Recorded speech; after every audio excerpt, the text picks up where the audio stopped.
Do you want to grow 20 plus pounds of sweet potatoes this summer? Well, I know it's not spring yet, but it's almost time to start your sweet potato slips. And in this video right here, we're going to talk about 2 different ways to successfully grow your own sweet potatoes in your garden.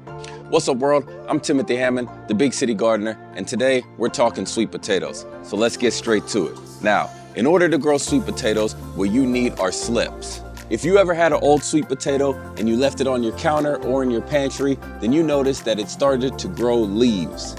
Well, these leaves are slips, and that's what you actually use to grow sweet potatoes. See, sweet potatoes don't grow from seeds like other crops. Like I just stated, they grow from slips. Now, in order to successfully grow sweet potatoes, you need to have your own slips. And if you know me and anything about this page and channel, I'm all about growing your own. You could easily go into any seed catalog and order sweet potato slips, but what's the fun in that? So let's get started. In order to grow your own sweet potato slips, you're gonna need organic sweet potatoes. Why do they need to be organic? Well, a lot of the things in the grocery stores that aren't organic, and even some of the organic stuff, are sprayed with root inhibitors. Root inhibitor is sprayed on products to stop us, the consumers, from going home and growing it ourselves.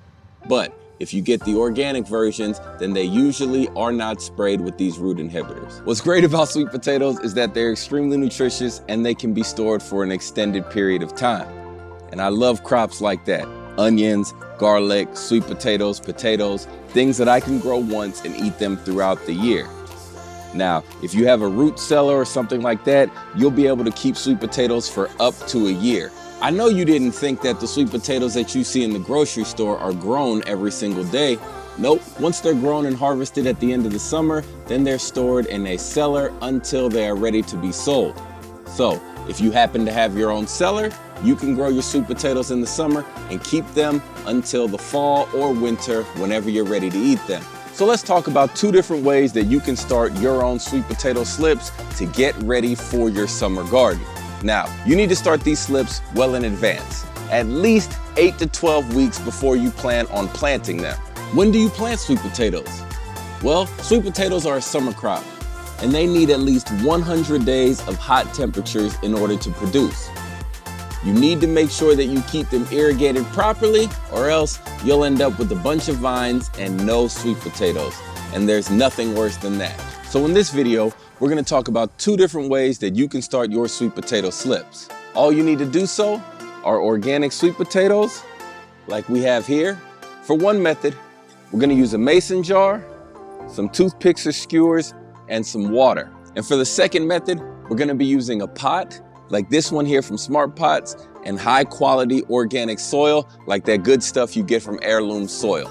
Make sure whatever soil you use for this project, it is locally sourced soil. Everybody knows that local soil is better than anything you're gonna get in a bag from a big box store.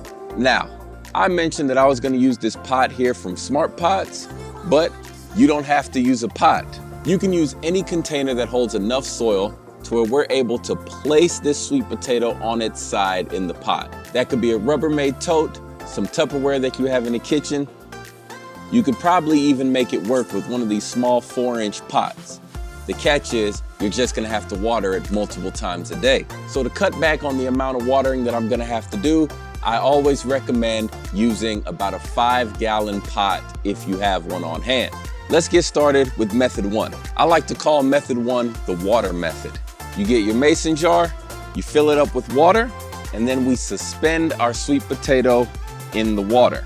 As the sweet potato is suspended in the water, over time what you'll notice is that this sweet potato starts to grow roots into the water. And all of these little sprouts that you see here that are already forming leaves or slips will continue to grow.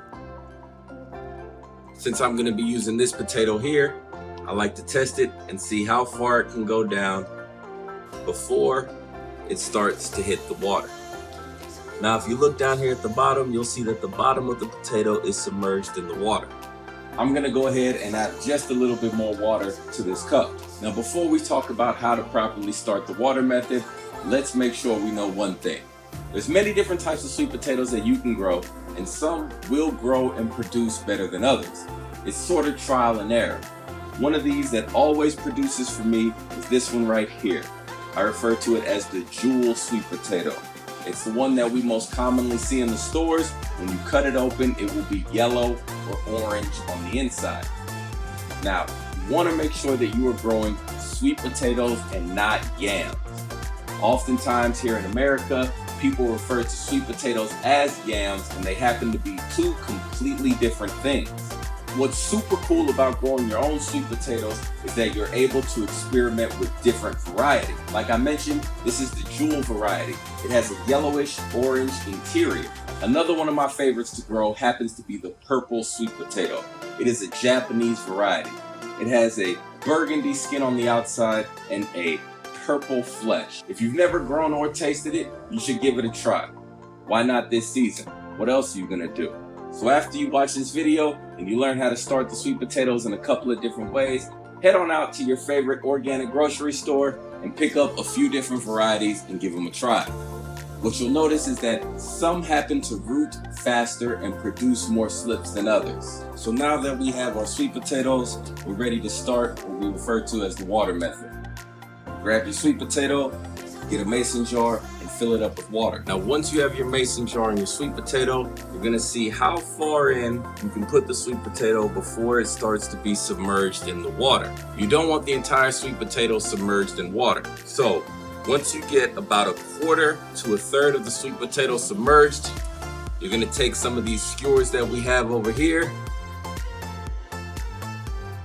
jam them in the side,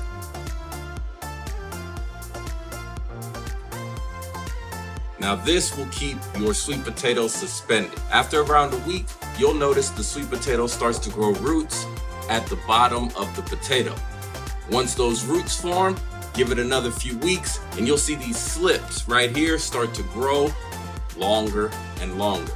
Now, once they get long enough, we're gonna cut them off and they'll be ready to plant. Now that we suspended the sweet potato in the water, all we're gonna do is make sure that we change this water out once a week. You'll notice that it starts to turn a little bit green. You'll notice some algae growth in the glass, and you're gonna wanna change the water once a week. And that's all you have to do to start your own slips right here with the water method. Now we're gonna talk about the second way to start sweet potatoes, and that is with the soil method.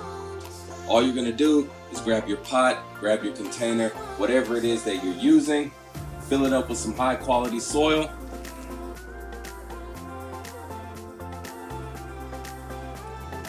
You don't need to fill the pot all the way up to the top with soil.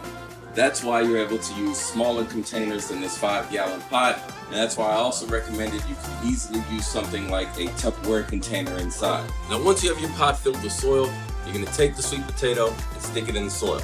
You can stick it vertically or you can place it horizontally. I like to place it horizontally because that gives my sweet potato more points of contact, and that means more roots are able to form. After you place the sweet potato in the pot, you're gonna move it to a sunny location and keep it watered. Just like the water method, you'll notice slips starting to grow out of the sweet potato. Now remember, this process can take up to 3 months in order to get enough sweet potato slips to plant in your garden. How many do you need? Well, that really depends on the size of your garden and what you are growing in. Sweet potatoes can be grown in containers as long as they're large enough, raised beds, in-ground beds. The choice is yours. That's it. That's all it takes to start sweet potato slips in your own garden. If you found this video informative, you know what to do. Smash that like button, subscribe to the channel, and while you're at it, go ahead and check out Just Grow It the podcast. Until next time, it's Big City Gardener, and I want you all to just grow.